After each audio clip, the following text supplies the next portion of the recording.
I had not been back there in years, but it was the last place left to look.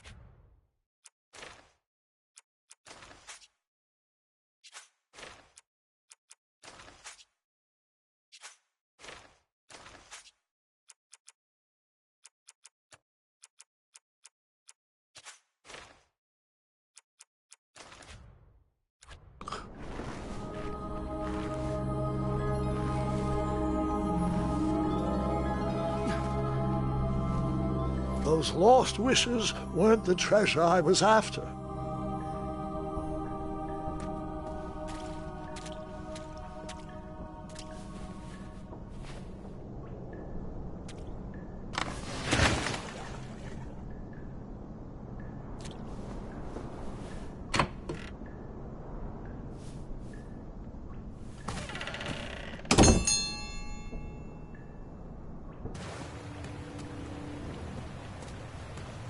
It was not exactly as I remembered it, but it wasn't all that different either.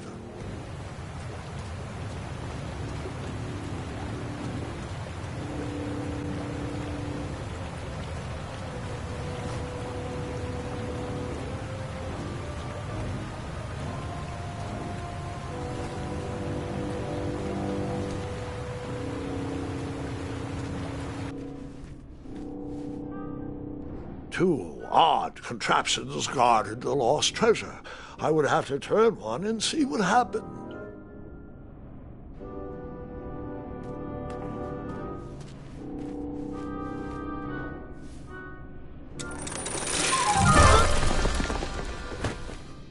And that's what would have happened if I turned the left switch. But since I am here telling this story, you already know that I pulled the right one.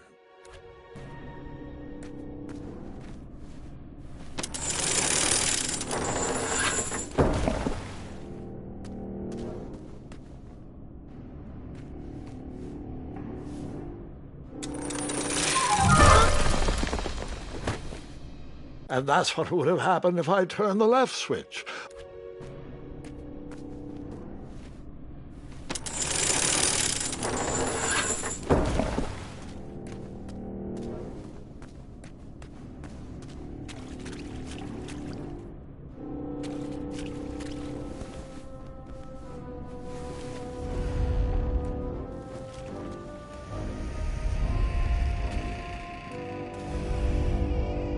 Buckets, barrels, butter churns, and beds were jammed into every nook and cranny of that cave. Oh, familiar.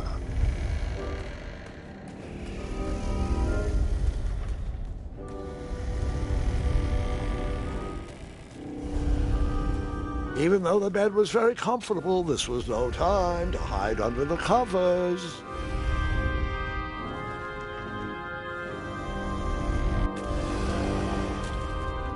Wait. Hold on, Grandpa. I don't remember this part of the story. Beds hanging from stalactites? We'll get there, Gwendolyn. Don't worry. No detail in this story will be overlooked. Now, where was I? Ah, yes. As I treaded through the river of rumbling trundles, I feared I knew the source of that deafening wind.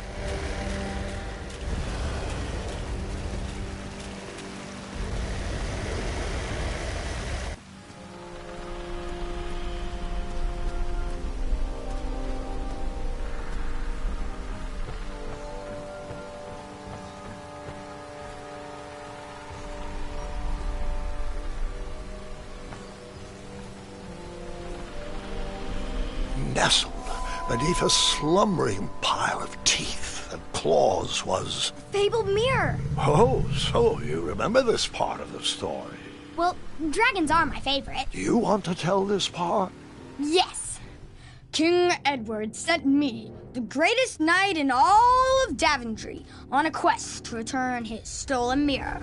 A gigantic, hulking beast of a dragon was the last thing in my way to... My way too. Add a shinier hat to my collection.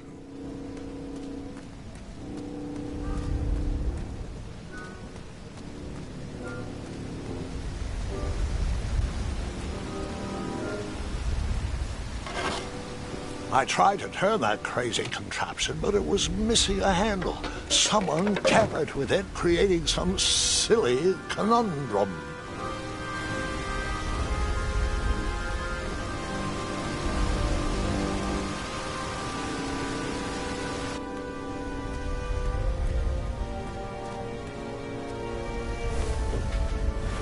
As I was saying, this was no time to take a nap.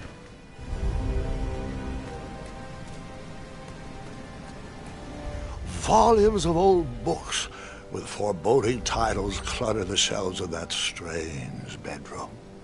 How to Tame a Dragon, Breaking the Spirit of Hideous Beasts, Amateur Spells to Impress Your Friends with. No books about recovering missing handles, though.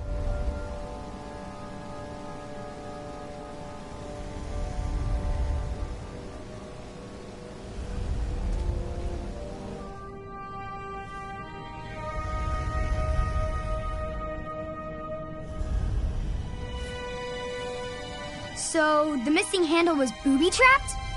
What did you do? Well, I used my cleverness to outsmart the trap.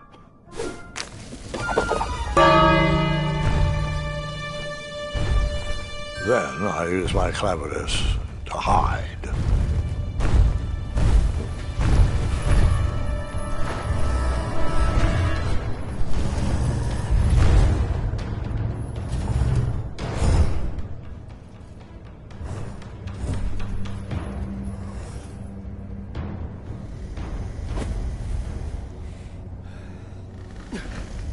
Luckily, that half-blinded beast never noticed me in bed. A dragon's eye must be really hard to pierce with an arrow.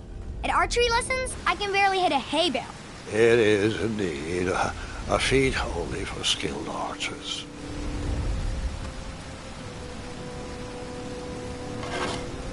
I tried to turn that crazy contraption, but it was missing a handle. Someone tampered with it, creating some silly conundrum. What did you use to fix the broken switch?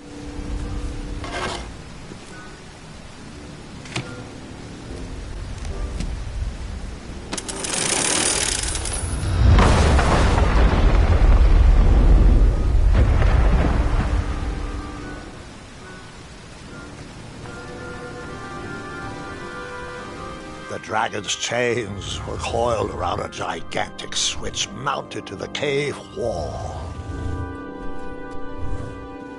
This cave seemed to be filled with failed adventures.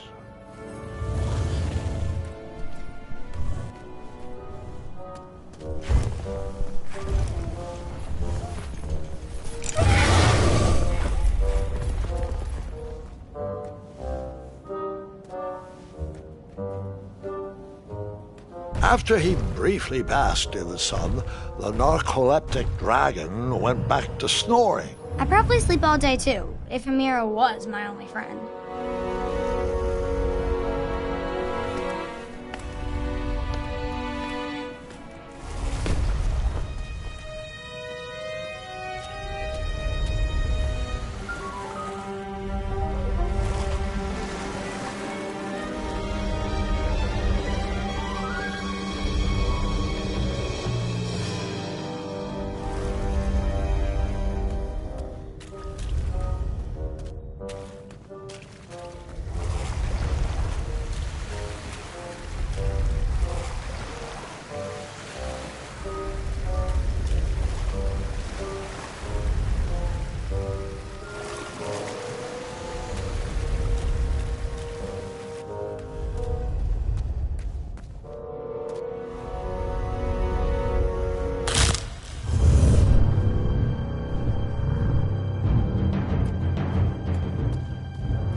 whoever designed this trap thought they were pretty clever, but I would probably find a way to hit that unreachable switch.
The mirror called out to me.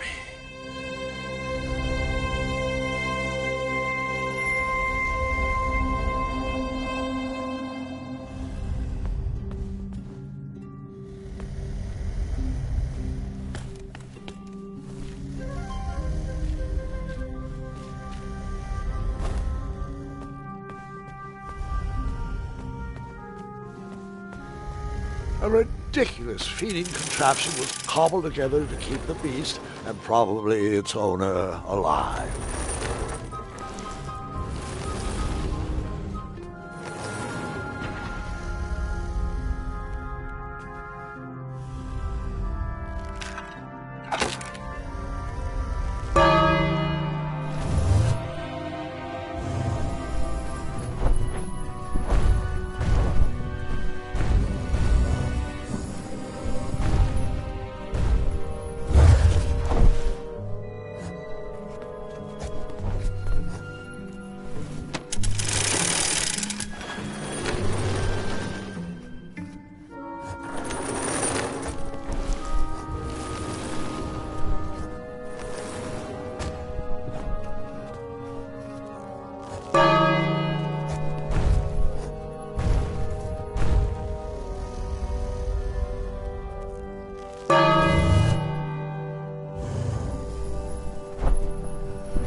I guess you could say that river swept me off my feet.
With the magic mirror safely in my possession, I dreamt of the Daventry I would be rewarded with, and the kingdom it could become.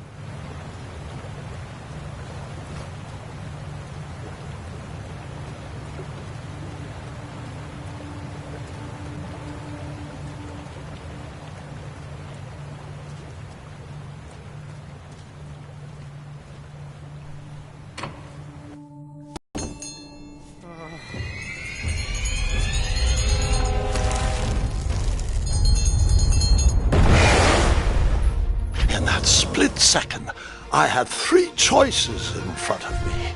Any would clear my path to safety, and all would have rippling consequences.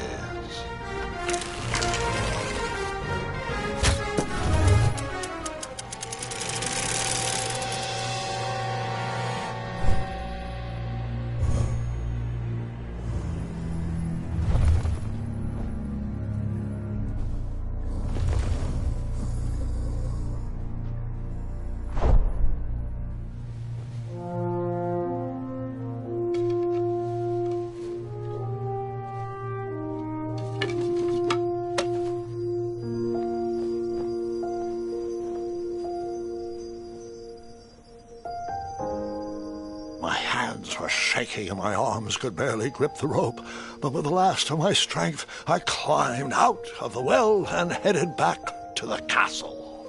Ever since the magic mirror returned, its reflections have warned the kingdom of danger, kept our family safe, and it has exposed many troublesome crumbs tangled in my beard.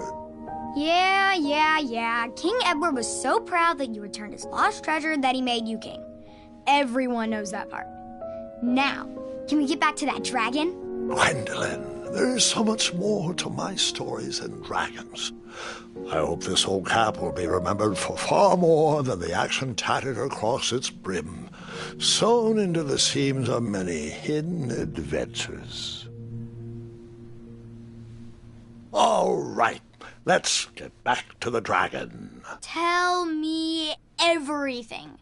Like, why did you set the dragon free even though he was trying to eat you? I set him free because, well, over the years I realized that the dragon was not the despicable, hideous beast Daventry had made him out to be. He was just a caged animal that was never shown any kindness. On that day, I forgave the dragon for his atrocious past. You have such a bizarre way of making friends, Grandpa. I guess I do, too. I'm known as Gwendolyn the Popular back home.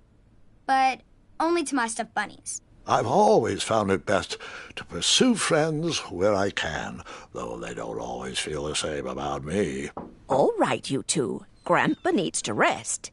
Gwendolyn, it's way past your bedtime. Sleep well, Grandpa. I'll be back first thing in the morning. I don't need rest. I'm as spry as I've ever been, though I wouldn't mind a slice of magic fruit.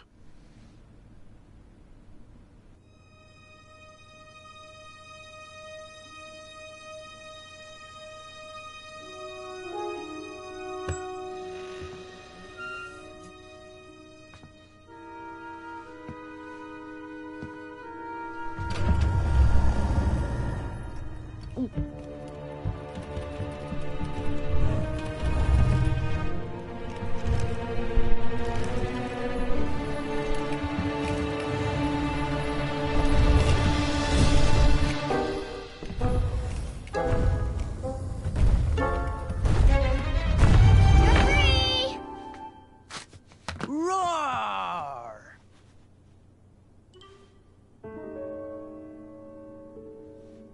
Well, hello, cousin.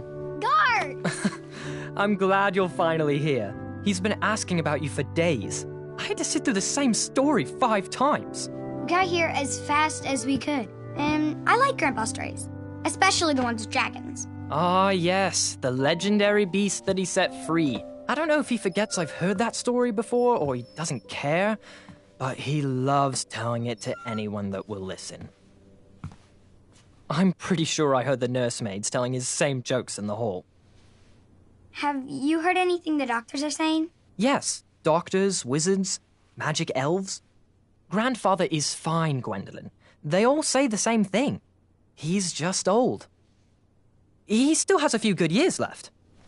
Look, we're all excited that your family made the trip, but there's no need to worry. You should get some rest. I'm sure you're scheduled for a full morning of Grandfather's hilarious ramblings. Oh, I'm also scheduled for the tournament tomorrow.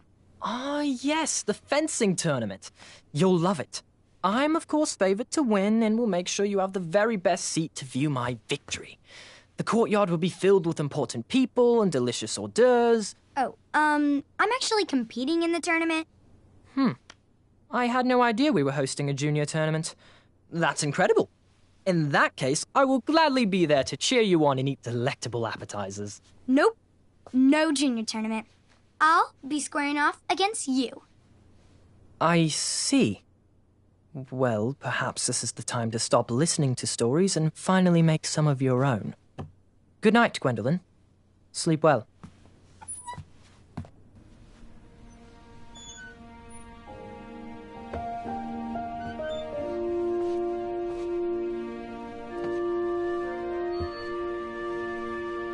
Come in, Gwendolyn. You can set those on the nightstand. Grandma said to take 3 spoonfuls of each. I'll get to those. No need to fuss over me. Now let's talk about far more important issues, like that fencing tournament. I hear you're competing. Well, I signed up, but I'm not so sure anymore. Nonsense. If it's Gart you're worried about, he's no bother. After all, I only learned that you entered after he complained about it all morning. Threatened, I'm guessing. There are many ways to win a duel. I, for one, have always been fond of...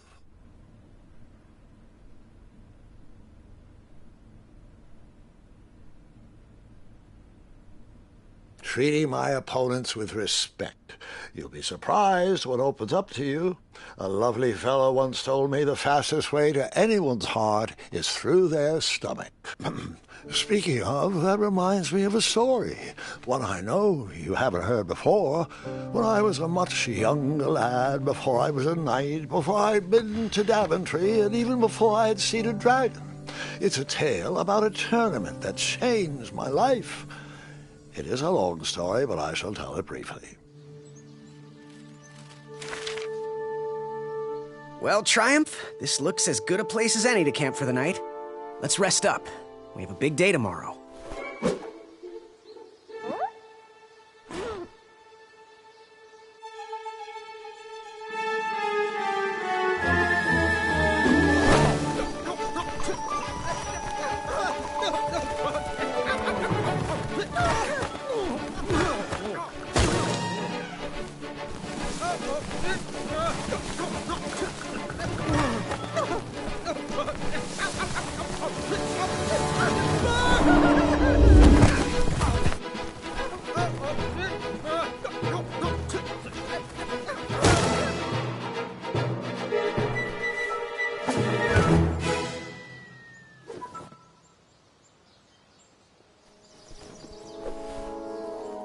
After gracefully rappelling down the cliff, I welcomed the sight of an actual road, the first sign of civilization.